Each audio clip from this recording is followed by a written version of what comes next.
দর্শক আসসালামু আলাইকুম। আজ 1 জানুয়ারি 1 তারিখ। হ্যাপি নিউ ইয়ারের শুভেচ্ছা জানাচ্ছি।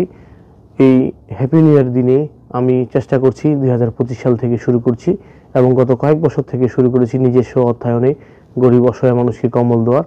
এবং আমি 1 তারিখ হ্যাপি নিউ ইয়ার দিনে মানুষজন বিভিন্ন সময় বিভিন্ন জনে উইশ করে এবং উদযাপন করে আমি অসহায় মানুষের পাশে দাঁড়ানোর চেষ্টা করছি। আরেকটি মেসেজ, যে পঞ্চগড় জেলায় কিন্তু দীর্ঘ কয়েকদিন থেকে শৈত্যপ্রবাহ চলছে, যা বাতাস এবং যে ঠান্ডায় বয়স্ক মানুষ এবং শীতার্থ মানুষ যারা আছে তাদের পাশে সবাইকে দাঁড়ানোর অনুরোধ জানাচ্ছি। কারণ এই বর্তমানে যে শীত এবং যে বাতাস আসলে থাকা খুব কষ্টকর হয়ে গেছে। বিত্তবানদের বিশেষ করে অনুরোধ জানাচ্ছি তাদেরকে পাশে দাঁড়ানোর জন্য। আমি এই গত কয়েক বছর তুলনায় নিজস্ব উদ্যোগে যেভাবে শীতার্থ মানুষের পাশে দাঁড়ার চেষ্টা করি সামান্য মাত্র, এবারও চেষ্টা করেছি নিজস্ব উদ্যোগে এবং আপনাদের সহযোগিতা আপনাদের ভালোবাসায় আমি এই কাজ করে যাব।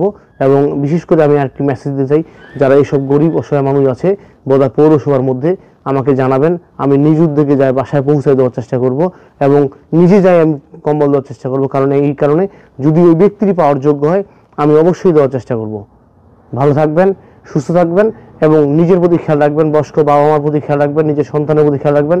আরেকবার বলছি, বিত্তবানদের কথা আপনাদের করার অনুরোধ জানাচ্ছি। বর্তমান যে পঞ্চগড়ের অবস্থা একটু ঘুরে দেখে যান যে কত ঠান্ডা চলছে এই পঞ্চগড়ে। তাই বিন্দু অনুরোধ জানাচ্ছি অসহায় শীতার্থ মানুষের পাশে দাঁড়ানোর জন্য, যদি পারেন একটি করে কম্বল দেওয়ার জন্য অল্প অল্প করে যদি বিত্তবানদের এগিয়ে আসি তাহলে আমাদের পঞ্চগড় জেলা এবং পার্শ্ববর্তী ঠাকুরা জেলায় কিন্তু অনেক শীতার্থ মানুষের পাশে আমরা দাঁড়িয়ে উপকৃত হতে পারবো। আবারও ধন্যবাদ জানাচ্ছি। ভালো থাকবেন, সুস্থ থাকবেন, আমার জন্য দোয়া রাখবেন। আসসালামু আলাইকুম।